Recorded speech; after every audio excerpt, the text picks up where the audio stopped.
Video conference के माध्यम से उस खरीफ कॉन्फ्रेंस को भी किया गया और उसमें उनकी आवश्यकताएं भी पूछी गई और उसके हिसाब से एक रोड मैप बना है कि खरीफ की बुआई में भी किसी प्रकार की दिक्कत ना हो।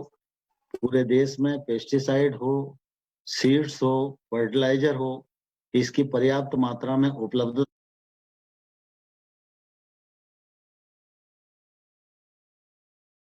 तो कृषि का क्षेत्र अगर हम यूं कहें तो लॉकडाउन की स्थिति में भी पूरी तरह खुला हुआ है। न तो रबी की फसल की दृष्टि से किसी को कोई कष्ट आए और ना ही खरीफ की फसल की दृष्टि से किसान परेशान हो। इसके पर्याप्त प्रबंध भारत सरकार की ओर से किए गए हैं और राज्यों के साथ मिलकर इस कामकाज को आगे बढ़ाया जा रहा है। हम सब जानते हैं कि ग्रामीण क्षेत्र में रहने वाले जो गरीब बंधु हैं वो उनको सबसे अधिक इस दौर में परेशानी होती है और सबसे ज्यादा संख्या लॉकडाउन के निर्देशों के पालन करने में ग्रामीण क्षेत्र के नागरिक अग्रणी भी हैं और उनको किसी प्रकार की असुविधा न हो, इस दृष्टि से यह प्रयास किया गया है कि खाद्यान्न की उपलब्धता उनके घर में रहे।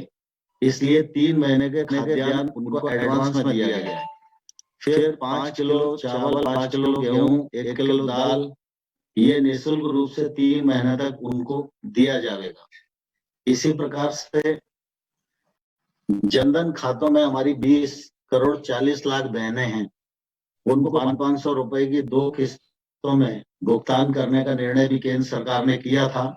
एक किस्त उनके खाते में पहुंच गई है और 1000 करोड़ से ज्यादा उन लोगों ने उसको आहरण भी कर लिया है। मनरेगा एक बड़ा कार्यक्रम है जिसमें ग्रामीण क्षेत्र के लोगों को रोजगार की उपलब्धता रहती है, लेकिन अभी लॉकडाउन की स्थिति को देखते हुए मनरेगा का कामकाज नहीं चल रहा था। लेकिन अभी तक मनरेगा के जितने भी मजदूर थे उन सबका पेमेंट हम लोगों ने डीबीटी के माध्यम से उनके अकाउंट में कर दिया है। तो मनरेगा के मजदूर के पास भी जेब में पैसा है और मटेरियल का भी जो पैसा देना होता है राज्यों को वो भी भुगतान कर दिया गया है। मनरेगा का काम आगे सुचारू रूप से चले और गांव में वैकल्पिक रोजगार उपलब्ध रहे, इस दृष्टि से 33,000 करोड़ रुपए की स्वीकृतियां हम लोगों ने जारी कर दी हैं। अब लॉकडाउन की अवधि बढ़ी है लेकिन इसमें मनरेगा के काम को जारी रखने के लिए कहा है कि सोशल डिस्टेंसिंग को आते हुए और बाकी सब कोरोना वायरस से पथ्य परहेज को बरतते हुए मनरेगा के काम को शुरू किया जाए। यह काम भी तेजी के साथ आगे बढ़ेगा।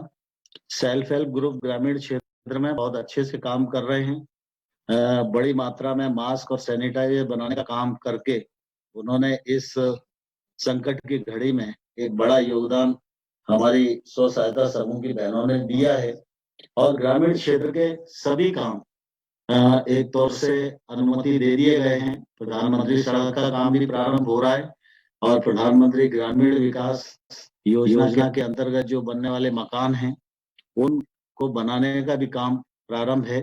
इन दोनों के लिए जो राशि केंद्र सरकार से राज्य को भेजी जानी चाहिए वो भेज दी गई है। तो मुझे लगता है कि कृषक का जीवन और ग्रामीण परिवेश के जीवन में रहने वाले जो लोग हैं उनका पर्याप्त ध्यान रखने की कोशिश सरकार के द्वारा इस दौरान की जा रही है।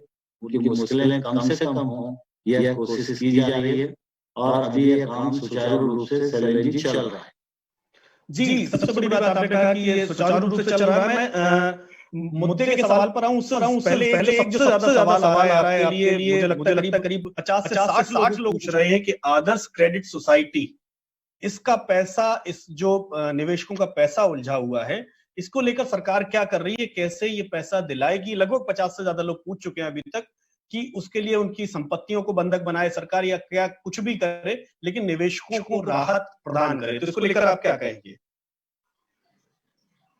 आदर्श सोसाइटी का जो विषय है मुख्य रूप से वो लिक्विडेशन में चली गई है और ऐसी परिस्थितियों में जो लिक्विडेटर जब नियुक्त हो जाते हैं किसी सोसाइटी पर, तो लिक्विडेटर के एक नियम बने हुए हैं, उस नियमों के अनुसार वो काम करते हैं और उसके माध्यम से कोशिश की जाती है कि जो हितग्राही है, जिनका पैसा बकाया है, वो सारा का सारा पैसा उनको दिलाया जाए और इस दिशा में कार्रवाई की जा रही है।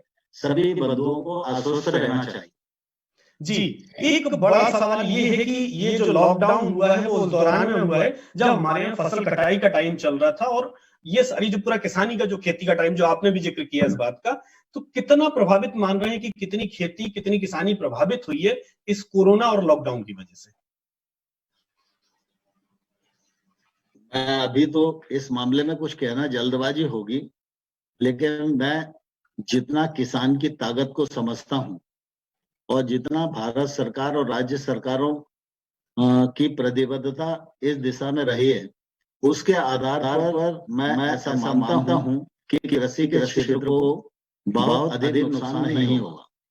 जी, एक आपने अभी 2 दिन पहले वीडियो कॉन्फ्रेंसिंग की, सारे राज्यों को कहा कि आप अपने यहाँ पर किसानों की अनाज खरीदी शुरू कराएं, उसकी व्यवस्था कराएं। कुछ राज्यों में शुरू भी हो रही है, लेकिन दिक्कत वहां है जो या तो कोरोना के मेजर सेंटर बने हुए हैं या जहां कोरोना इफेक्टेड एरियाज हैं, उन इलाकों में इसके लिए क्या इंतजाम हो कि किसान को वहां कोई राहत मिलती हुई नजर आए? जो हॉट स्पॉट हैं, वहां तो निश्चित रूप से अभी परहेज रखना पड़ेगा, लेकिन देश में ऐसी संख्या बहुत बड़ी नहीं है। अधिकतम क्षेत्र में कामकाज प्रारंभ है और जो हॉट स्पॉट है उनमें भी शहरी क्षेत्र ज्यादा है, इसलिए ग्रामीण क्षेत्र में यह कामकाज हो सके, इस दृष्टि से पूरी कोशिश की जा रही है और खरीद के काम को भी विकेंद्रित किया जा रहा है। ये कोशिश की जा रही है कि 3 या 4 गांव पे एक क्रय केंद्र बने, जिससे किसी भी किसान को बहुत दूर नहीं जाना पड़े। और हम लोगों ने ये भी कहा है कि जिस दिन राज्य खरीद की तिथि घोषित करेंगे, उसके 90 दिन तक खरीद शुरू रहेगी, इसलिए किसी भी किसान को हड़बड़ाहट में आने की आवश्यकता नहीं है। एक एक दाना खरीदने की कोशिश की जाए। अशोक पलानिया जी एक सवाल कर रहे हैं, वो ये कह रहे हैं कि दूध वाले जो व्यापारी थे, जो फल वाले व्यापारी थे और जो सब्जी वाले, इन किसानों की, माफ करिएगा, इन किसानों की जो स्थिति है वो बहुत ही हालत खराब है, क्योंकि फल वालों के फल खराब हो चुके हैं, सब्जी वालों की सब्जियां खेतों में इस 21 दिन में खराब हुई हैं, और वही दूसरी स्थितियां दूध वालों के साथ हुई हैं। तो इनको लेकर क्या प्लान है कि इनको कैसे राहत पहुंचाई जाए? दरअसल क्या है कि इस दौरान निश्चित रूप से फल और दूध, इन क्षेत्र में जितना आवागमन पहले दौर में होना चाहिए था, वो पर्याप्त मात्रा में नहीं हुआ। लेकिन जहां तक सब्जियों का मामला है, वो सब्जियों के मामले में इतनी कठिनाई नहीं आई, क्योंकि सब्जियों की उपलब्धता गांव में है। लेकिन जितना प्रचुर मात्रा में उस समय परिवहन होना चाहिए, उसकी कुछ तकलीफ रही है। और इसी के साथ यह भी कोशिश की गई कि उनका आवागमन अवरुद्ध ना हो, इसलिए ट्रेन भी चलाई गई, इसलिए अलग से ट्रकों को भी अनुमति दी गई। और जहां तक फलों का विषय है, उनके लिए हम लोगों ने MIS स्कीम भी लागू की। राज्यों के साथ मिलकर किसान उसका लाभ ले सकते हैं। फल के किसान इस दिशा में अवेयर हैं और ये लाभ उन लोगों को मिल जाएगा।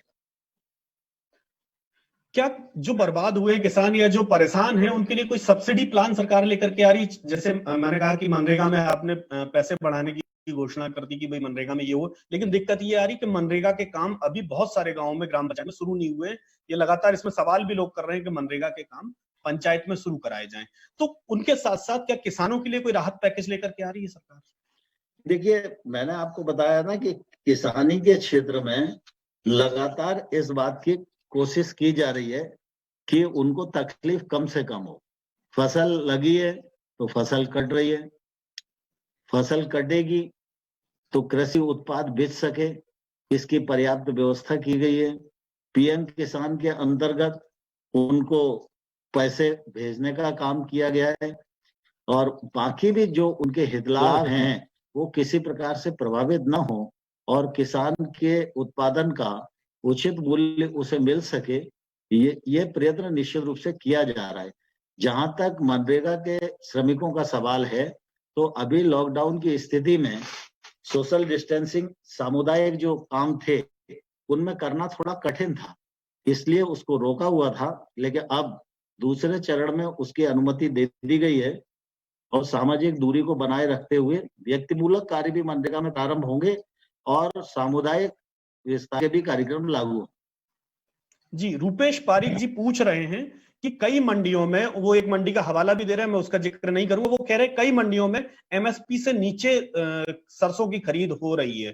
सरसों का इलाका, आपका इलाका भी सरसों का इलाका कहलाता है, तो एमएसपी से नीचे खरीदने वाले जो भी कारोबारी हैं, उनके खिलाफ सरकार क्या एक्शन लेने की तैयारी कर रही है, या ये कैसे सुनिश्चित हो कि एमएसपी पर खरीदी हो?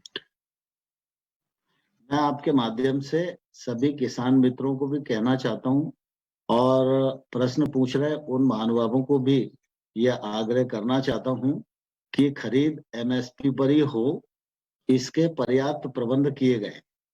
मैं पूर्व में भी बताया कि जिन जिलों में 100 स्थानों पर खरीद होती थी, उन जिलों में अब 500 स्थानों पर क्रय केंद्र बनाए गए हैं, जिससे खरीद विकेंद्रित हो, एमएसपी पर ही हो और एमएसपी पर खरीद सुनिश्चित करना निश्चित रूप से हम लोगों की जवाबदारी है। राज्य सरकारों के साथ मिलकर यह हम लोग ठीक प्रकार से कर रहे हैं। दलहन और तेलहन की जो खरीदी है, वो राज्यों को उनके प्रस्ताव के आधार पर ही अनुमति प्रदान केंद्र सरकार करता था, लेकिन इस बार हम लोगों ने एडवांस में अनुमति प्रदान कर दी है राज्यों का बिना प्रस्ताव आए, जिससे कि किसी भी किसान को तकलीफ का सामना नहीं करना पड़े और विलंब का सामना नहीं करना पड़े। जी, विलंब का सामना नहीं करना पड़े। एक सबसे बड़ी जिम्मेदारी जब आपको कृषि मंत्री बनाया गया था, आपको एक बड़ी जिम्मेदारी दी गई, जिसका जिक्र आपने कल कॉन्फ्रेंस में भी किया कि देश के किसानों की आय दोगुनी कैसे हो, इसको लेकर काम करना चाहिए राज्य सरकारों को। तो इसको लेकर रोड मैप जो बार बार पूछा था कि आखिर रोड मैप क्या होगा, और खासकर अब जब पूरे देश की इकोनॉमी एक बड़े संकट की तरफ बढ़ रही है, तो उस समय किसान कैसे मेजर रोल प्ले करेंगे और कैसे उनकी आय बढ़ेगी? मैं समझता हूँ किसान देश की अर्थव्यवस्था की मुख्य रीढ़ है। प्रधानमंत्री जी ने आह्वान किया था कि 2022 तक किसान की आमदनी दोगुनी करने का प्रयत्न हम लोगों को करना चाहिए। इस लक्ष्य को लेकर भारत सरकार का कृषि मंत्रालय राज्यों के साथ और किसानों के साथ मिलकर बहुत तेजी के साथ काम कर रहा है। किसान का उत्पादन बढ़े, उसको उचित मूल्य मिले और उसके व्यापार की दृष्टि से पूरी पारदर्शिता रहे, कोई अमानत में खयानत न कर सके, खेत की उत्पादकता बढ़े, जैविक खेती को प्रोत्साहन दिया जा सके। ऐसे अनेक आयामों पर हम लोग काम कर रहे थे, लेकिन अचानक ये कोरोना वायरस की जो स्थिति आई, इसमें थोड़ा सा समय जा रहा है। इसलिए मैंने वीडियो कॉन्फ्रेंसिंग में कहा था कि हम सबका लक्ष्य होना चाहिए कि 2022 तक किसान की आमदनी दोगुनी करना है, तो ये कोरोना वायरस का संकट इसके बीच में नहीं आना चाहिए। जो समय हमारा गया है, बचे हुए समय में हम और द्रुत गति से काम करेंगे तो निश्चित रूप से इस लक्ष्य को प्राप्त कर पाएंगे। जी, बार बार एक सवाल फिर आया है कि आदर्श सोसाइटी में आपने लिक्विडेटर की नियुक्ति की हुई है, वो चाह रहे, उनकी एक जो सवाल है कि आखिर सरकार उसको खुद अपने प्रशासकीय उसमें क्यों नहीं लेती, नियंत्रण में प्रशासक की नियुक्ति कर निवेशकों को राहत क्यों नहीं देती है? ये सरकार मर्जी से नहीं चलती, सरकार विधि और विधान के अनुसार चलती है। स्वाभाविक रूप से जब ऐसी कोई परिस्थिति खड़ी होती है किसी संस्था के जीवन में और उसमें बहुत सारे जो हितग्राही है उनका आयत होता है, तो ऐसे समय में परिसमापक को पूरे अधिकार दिए जाते हैं। सरकार उस पर नजर रखती है और वो तीव्र गति से काम करे और उस सारे मामले को समारोह कर सके, इस दिशा में सरकार प्रयत्न करती है और उस दिशा में भारत सरकार का प्रयत्न आदर्श सोसाइटी के मामले में रहा है। एक सूरज प्रजापति जी का सवाल है, वो कह रहे हैं कि पूरे देश में जो कोरोना के खिलाफ लड़ाई लड़ रहे हैं, सरकार उनका बीमा 50 लाख रुपए करा रही है। ग्राम पंचायत जो सचिव है और ग्राम पंचायत जो रोजगार सहायक है, वो भी इस कोरोना की लड़ाई में गांव-गांव में घूम रहे हैं, काम कर रहे हैं। क्या सरकार उनको भी बीमा कराएगी, उनकी भी सुरक्षा का ध्यान रखेगी? ये निश्चित रूप से रोजगार सहायकों का प्रश्न होगा। निश्चित रूप से उनकी बात ठीक है और इस दिशा में भी हम लोग काम कर रहे हैं। जी, एक सबसे बड़ा जो राहुल गांधी जी ने कल एक बड़ा सवाल किया, उन्होंने कहा कि लॉकडाउन केवल पॉज बटन है। इस दौरान मेडिकल इमरजेंसी के लिए जो तैयारी हमें करनी चाहिए थी, वो हमने नहीं की है। सरकार कैसे सकारात्मक माहौल बनाएगी, ये एक बड़ा सवाल है। वैसे तो सामान्य तौर पर इस समय संकट का दौर है और इस संकट के दौर में राजनीतिक बात होनी नहीं चाहिए। लेकिन राहुल गांधी जी ने कल अपना जो वक्तव्य कहा, उसमें कई ऐसी बातें कही जो राजनीति से प्रेरित थे। मैं राहुल गांधी जी को सिर्फ इतना ही पूछना चाहता हूं कि जिन व्यवस्थाओं की बात आप कर रहे हैं, उन व्यवस्थाओं को कायम करने के लिए आपने पिछले 70 वर्षों में क्या किया? कोरोना वायरस जैसे बीमारियों की अगर टेस्टिंग होती थी तो देश में एक ही स्थान पर होती थी, पुणे, और कुछ सक्षम लोग होते थे, वो ऐसे टेस्ट को सैंपल लेकर विदेश भिजवाते थे। कोरोना वायरस के इस अवधि में जो लगभग 1-1.5 महीने की अवधि है, इसमें अगर 1 से 200 टेस्टिंग लैब बन गई, ये मैं समझता हूँ शायद राहुल गांधी जी को दिखाई नहीं दिया है।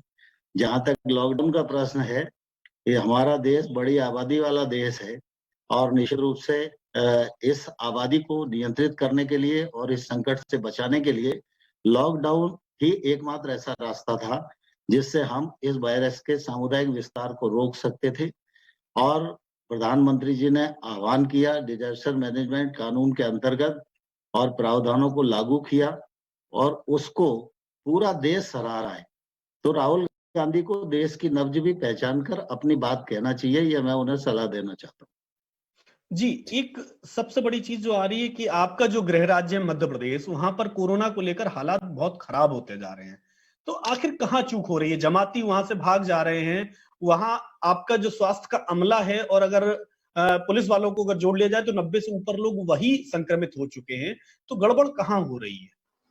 नहीं, मैं समझता हूँ कि मध्य प्रदेश में वायरस के इस संकट से निपटने के लिए सरकार भी काम कर रही है और प्रशासन के अधिकारी भी काम कर रहे हैं, पुलिस के लोग भी काम कर रहे हैं, हेल्थ सर्विसेज भी काम कर रही है। सब अपने जीवन को संकट में डालकर काम कर रहे हैं, रिस्क लेकर काम कर रहे हैं। मैं समझता हूँ उनके इस कृत्य की सराहना की जानी चाहिए। जहां तक सामुदायिक विस्तार का मामला है, यह काफी पहले से ही फैल गया था। अब सरकार ने कठोर कदम उठाए हैं और सैंपल टेस्ट करा रही है। तो मध्य प्रदेश में भी इंदौर और भोपाल 2 ही एरिया ऐसे हैं जहां थोड़े अधिकतम संक्रमित लोग पाए जा रहे हैं। बाकी मध्य प्रदेश करीब-करीब सामान्य स्थिति में है। जी, एक जमातियों को लेकर जो पूरे देश में बात आ रही है कि इस कोरोना को कम्युनिटी स्प्रेड कराने में सबसे ज्यादा भूमिका जमातियों की आई है सामने। दूसरा, वो मिसबिहेव कर रहे हैं स्टाफ के साथ। तीसरा, वो लगातार क्वारंटाइन सेंटर से या हॉस्पिटल्स को छोड़ करके भाग जा रहे हैं। मध्य प्रदेश में अब तक 6 लोग भाग चुके हैं, जिसमें 3 को पकड़ा जा चुका है। तो ऐसी स्थिति में क्या होना चाहिए? किस तरह से इनको मैनेज किया जाए? मैं ऐसी स्थिति में इस प्रकार के सभी लोगों को यह आग्रह करना चाहता हूं कि कोरोना वायरस संकट को दृष्टिगत रखते हुए जो लॉकडाउन के निर्देश हैं, उनका सबने पालन करना चाहिए। और अगर आप संक्रमित हैं, तो आपको जो हेल्थ सर्विसेज एडवाइस कर रही हैं, उसका पालन करना चाहिए। इससे आपका जीवन भी बचेगा, आपके परिवार का भी जीवन बचेगा और उन सब लोगों को हेल्थ सर्विसेज के संपर्क में आना चाहिए, ना भागना चाहिए और ना छुपना चाहिए। जी, एक एक बड़ा सवाल ये है कि विश्व श्रमिक संगठन जो है, वर्ल्ड लेबर ऑर्गेनाइजेशन, उसने कहा है कि जो लॉकडाउन से हालात बन रहे हैं, उससे अकेले हिंदुस्तान में 40 करोड़ मजदूर गरीबी की ओर बढ़ सकते हैं। यानी उनकी नौकरियों पर संकट होगा, उन्हें काम मिलने पर संकट होगा। तो इसको लेकर क्या तैयारी है? सरकार कैसे इस संकट से निपटेगी? जो 40 करोड़ अगर बेरोजगारी की तरफ बढ़ेंगे, या उन पर भविष्य का संकट खड़ा होगा? लॉकडाउन के मौके पर निश्चित रूप से कामकाज बंद हुआ है उससे बड़ी संख्या है कि लोगों के हाथ में आज रोजगार नहीं है। लेकिन भारत सरकार और राज्य सरकारें इस मामले में पूरी तरह गंभीर हैं और वैकल्पिक उपाय जो किए जा सकते हैं वो किए जा रहे हैं। और आपने देखा होगा लॉकडाउन की जो दूसरा चरण है उसमें तमाम सारे कल कारखाने और आवागमन की सुविधा को अनुमति प्रदान की गई है, जिससे कि रोजगार का भी संकट खड़ा ना हो और दूसरे प्रकार की भी आपूर्ति प्रभावित ना हो, मैन्युफैक्चरिंग भी प्रभावित ना हो। जी, एक अभी पॉलिटिकल मुद्दा बन सूरत से लेकर के मुंबई तक, जहां पर प्रवासी मजदूर जब सड़क पर आ गए घर जाने के लिए, तो कहीं ना कहीं एक बड़ा सवाल खड़ा हुआ उन, चाहे वो राज्य सरकारों की भूमिका पर हो, कि जब उनको सारी चीजें मुहैया कराने की बात हो रही थी, तो आखिर क्यों मजदूर इस बात पर अड़े हुए हैं कि वो घर जाना चाहते हैं? क्या उनको लेकर राज्य सरकारें गंभीर नहीं है? जो दूसरे उनके जो मौलिक राज्य हैं, वो उनके लिए वहां से इंतजाम करने की लगातार बात कर रहे हैं। जब लॉकडाउन हुआ तो बहुत सारे लोग दूर दराज क्षेत्रों में थे, तो वहां से वो चल दिए। बहुत सारे लोग ऐसे हैं जो घर पहुंच गए, लेकिन बहुत सारे लोग अभी ऐसे हैं जो रास्ते में रुके हुए हैं। जहां रास्ते में श्रमिक रुके हैं उनके रुकने की व्यवस्था हो सके, उनके इलाज की व्यवस्था हो सके, उनके भोजन की व्यवस्था हो सके, इस दृष्टि से राज्य सरकारें, जिला प्रशासन, समाज सेवी संस्थाएं और स्वयं सेवी संस्थाएं सब इस बात की चिंता कर रही हैं। लेकिन हम सब जानते हैं कि जब कोई व्यक्ति घर से बाहर होता है तो उसके मन में सबसे पहली मुराद होती है कि वो अपने घर पहुंचे। यह इच्छा होना स्वाभाविक है। उनकी जगह जो दूसरा भी कोई होगा तो वो यही सोचेगा। लेकिन अगर वो रुके हुए हैं और लॉकडाउन का निर्देशन का पालन कर रहे हैं तो निश्चित रूप से यह उनके जीवन के लिए अच्छा है। और क्योंकि वो कहीं भी रास्ते में ट्रेवल करेंगे और कहीं भी कोरोना वायरस से संक्रमित हो गए तो उनका जीवन ही संकट में पड़ सकता है। इसलिए मैं ऐसे तमाम सारे मजदूर भाइयों को निवेदन करना चाहता हूँ कि इस समय जो आपको जहाँ रोका गया है वहाँ किसी प्रकार की परेशानी हो तो निश्चित रूप से अवगत कराना चाहिए। वो परेशानी न हो यह सुनिश्चित करने का प्रयास राज्य शासन और जिला प्रशासन कर रहा है। इसके लिए एसडीआरएफ का पैसा भी खर्च किया जा सके, यह भी केंद्र सरकार ने राज्यों को अनुमति दी है, इसलिए पैसे का भी कोई संकट नहीं है। समाज सेवी संस्थाएं भी इस मामले में आगे बढ़कर काम कर रही हैं।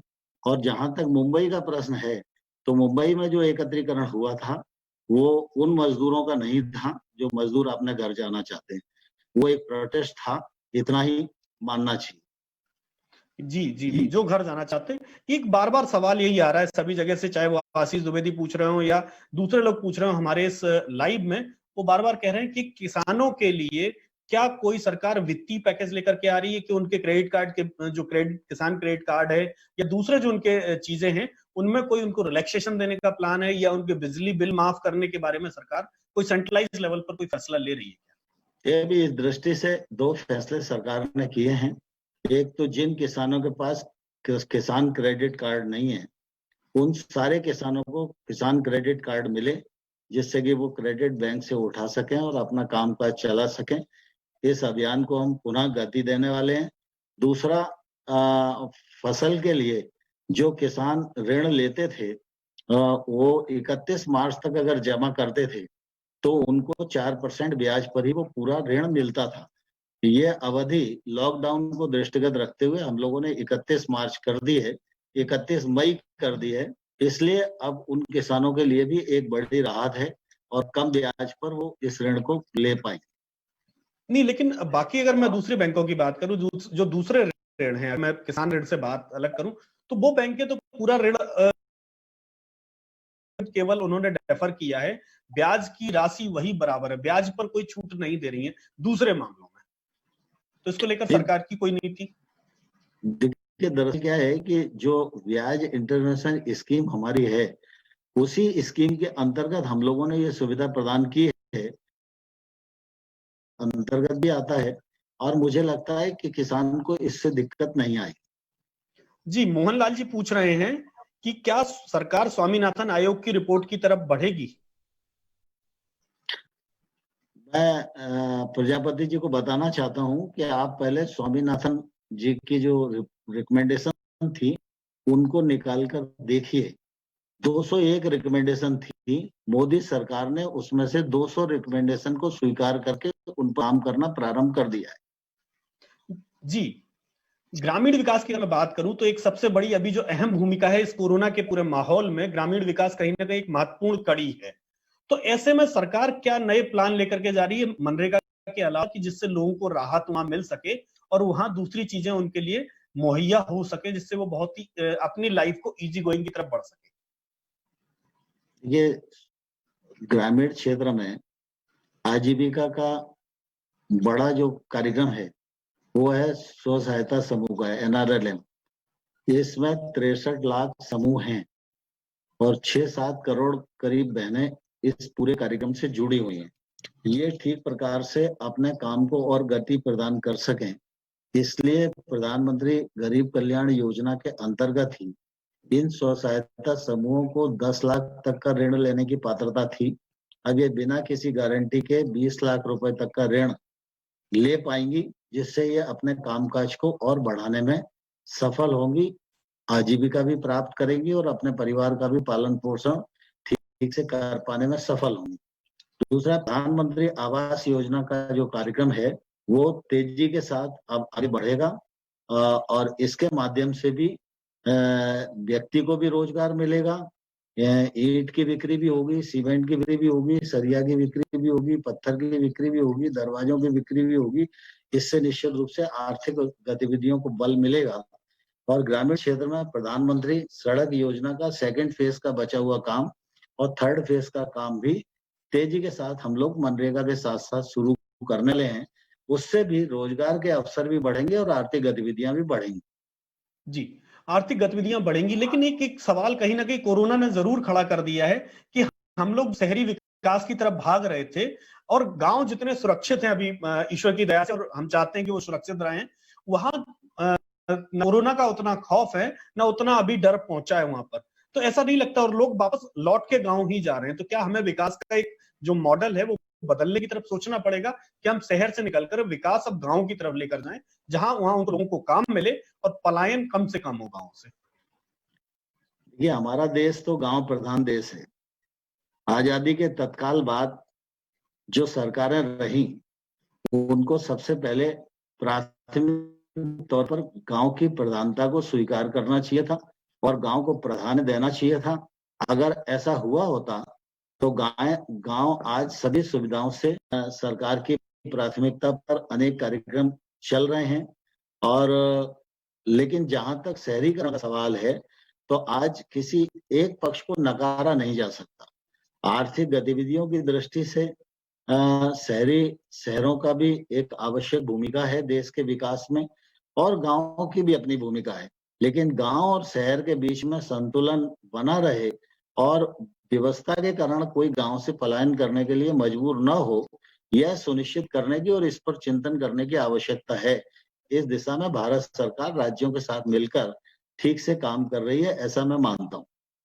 जी, पुनीत सचदेवा जी पूछ रहे हैं कि जो सोसाइटी, कोऑपरेटिव सोसाइटियां अपने इन्वेस्टर के साथ चीटिंग करती हैं, क्यों नहीं सरकार उन मामलों को जल्दी निपटाकर उनके खिलाफ कार्रवाई अमल में लाती है? कोई भी कोऑपरेटिव सोसाइटी अगर किसी सदस्य के साथ कोई चीटिंग का काम करते हैं और हमारे पास शिकायत आती है तो निश्चित रूप से हम लोग उस शिकायत का निराकरण करते हैं। कोऑपरेटिव सेक्टर 2 भागों में बटा हुआ है, राज्य में और केंद्र में। मल्टी स्टेट कोऑपरेटिव जो है वो केंद्र सरकार में रजिस्टर्ड होती है, उसका काम केंद्र सरकार के पास रहता है और जो बैंक हैं, बाकी सोसाइटियां हैं, पैक्स हैं, ये सारी की सारी राज्य सरकार के अंतर्गत आती हैं। तो जहां राज्य के पास शिकायत जाती होगी राज्य भी उसका निराकरण करते होंगे। हम लोगों के पास जो शिकायत आती है तो परिधि में रहकर हम लोग भी उस शिकायत का निराकरण करते हैं और हमारी प्राथमिकता है कि हितग्राही का संरक्षण होना चाहिए। जी, हितग्राही का संरक्षण होना चाहिए। एक लगातार जो माहौल बन रहा है, जो नौकरियां जाना शुरू हो गई लोगों की, एक जो आईटी सेक्टर से लेकर दूसरे सेक्टरों में एक जो भय का माहौल जो बन रहा है कि भविष्य की आशंकाओं पर आदमी घिरा हुआ है, तो इसको लेकर सरकार की तरफ से क्या कोई विजनरी एक कदम दिखाई देगा जिससे लोगों में एक ये भाव बने कि नहीं, देश एक अच्छी दिशा में जाएगा, एक बुरा वक्त थोड़े समय के लिए है, हम इससे निकल जाएंगे? कोरोना वायरस के संकट से लोगों को डरना नहीं चाहिए। ऐसे संकट मनुष्य के जीवन में और राष्ट्र के जीवन पर कभी-कभी आते हैं, तो हम सब में जूझने का मादा होना चाहिए और ये आत्मबल होना चाहिए कि ये संकट हारेगा और देश जीतेगा। और इसलिए मैं समझता हूँ किसी को भयभीत होने की आवश्यकता नहीं है। कुछ समय में यह संकट टल जाएगा और उसके बाद भारत प्रगति की ओर जैसे बढ़ रहा था और तेजी के साथ कदम बढ़ाएगा। इस आत्मविश्वास के साथ भारत के नागरिक को अपने कदम बढ़ाने चाहिए। जहां तक रोजगार का सवाल है, तो रोजगार की दृष्टि से आप सबने देखा होगा कि वर्तमान परिस्थितियों में जिस व्यक्ति के हाथ में हुनर है, उसको रोजगार जल्दी मिलता है। जिसके हाथ में हुनर नहीं है, उसे रोजगार नहीं मिल पाता है। आमतौर पर हमारे देश में अंग्रेज ऐसा कल्चर छोड़ गए कि सरकारी नौकरी माने ही रोजगार माना जाता है। लेकिन सब इस बात को जानते हैं कि सरकार के विभाग इतने बड़े देश को नौकरी नहीं दे सकते। इसलिए हाथ का हुनर आवश्यक है। मोदी सरकार ने इस बात को पहचाना और मोदी जी ने मेक इन इंडिया और के साथ-साथ स्किल इंडिया प्रोग्राम पर भी बल दिया और आज मुझे कहते हुए प्रसन्नता है, स्किल इंडिया के तहत जो बच्चे प्रशिक्षित हो रहे हैं, वो अच्छे-अच्छे स्थानों पर काम करने में लगे हुए हैं और अपनी आजीविका कमा रहे हैं। और आने वाले कल में भी हम सबको ये हौसला रखना चाहिए कि हम आगे बढ़ेंगे और निश्चित रूप से भारत आगे बढ़ेगा। जी, जी मंत्री जी, एक नागू सिंह चौहान साहब का सवाल है। वो ये कह रहे हैं कि गेहूं खरीदी जो हो रही है, उसका पैसा जो अकाउंट में आ रहा है, उससे किसान क्रेडिट कार्ड का पैसा काट लिया जा रहा है बिना बताए। देखिए, फसल खरीदी हो रही है तो उसका पेमेंट तो बैंक में ही जाएगा और बैंक का जो पैसा है तो निश्चित रूप से कहीं-कहीं काटने की बात आई होगी, लेकिन मैं समझता हूँ मेरे पास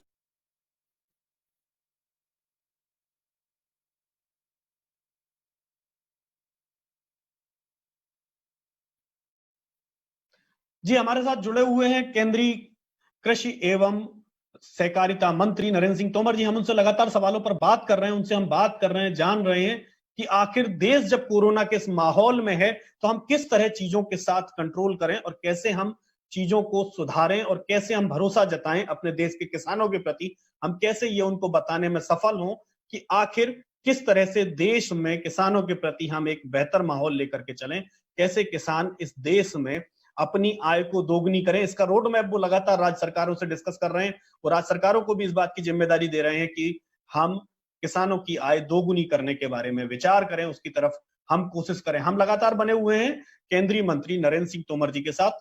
नरेंद्र सिंह जी लगातार चर्चा कर रहे हैं।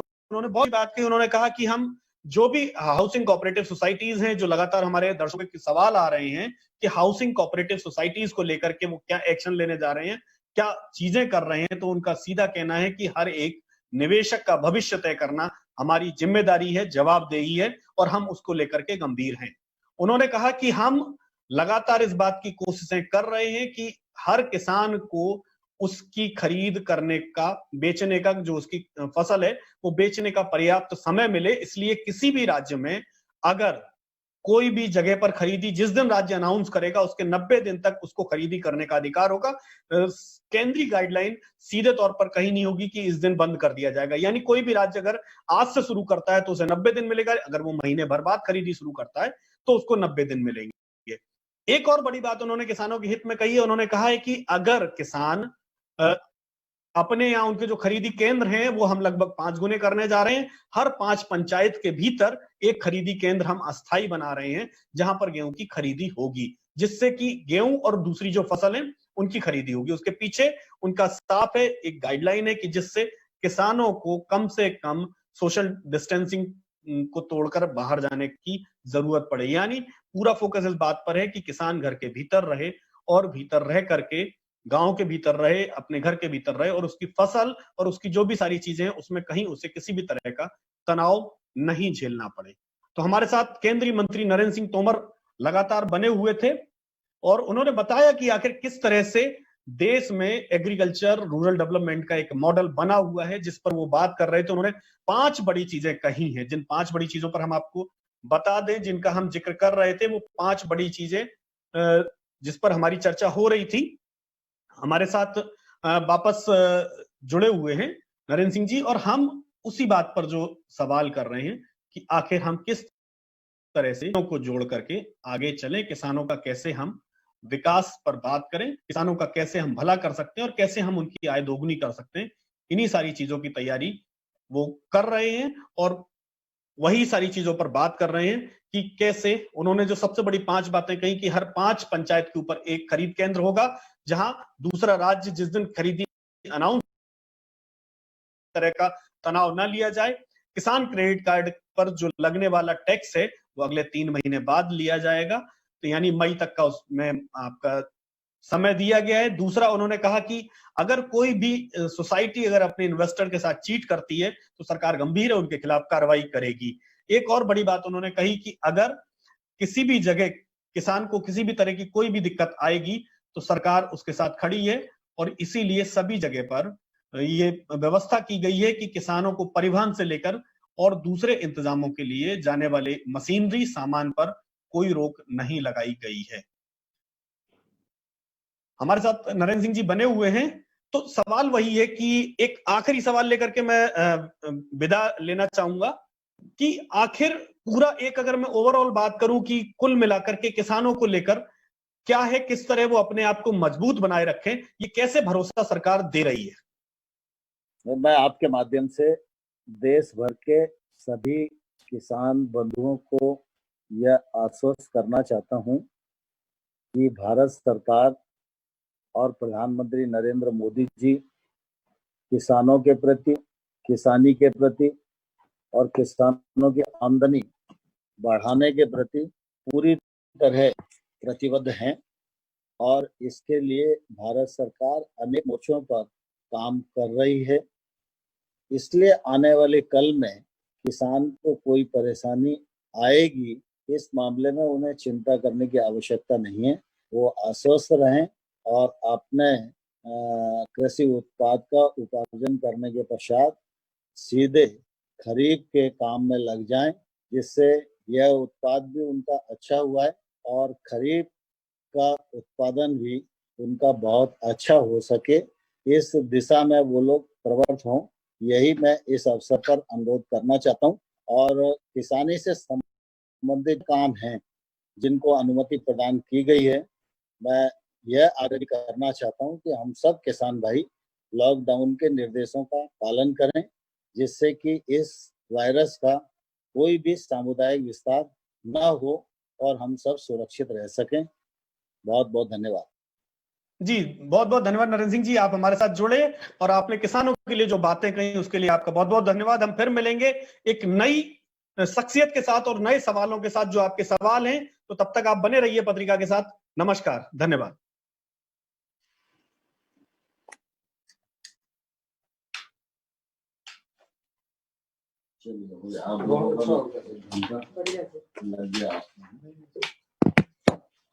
एक्चुअली आपको हमारी आवश्यकता नहीं है सर।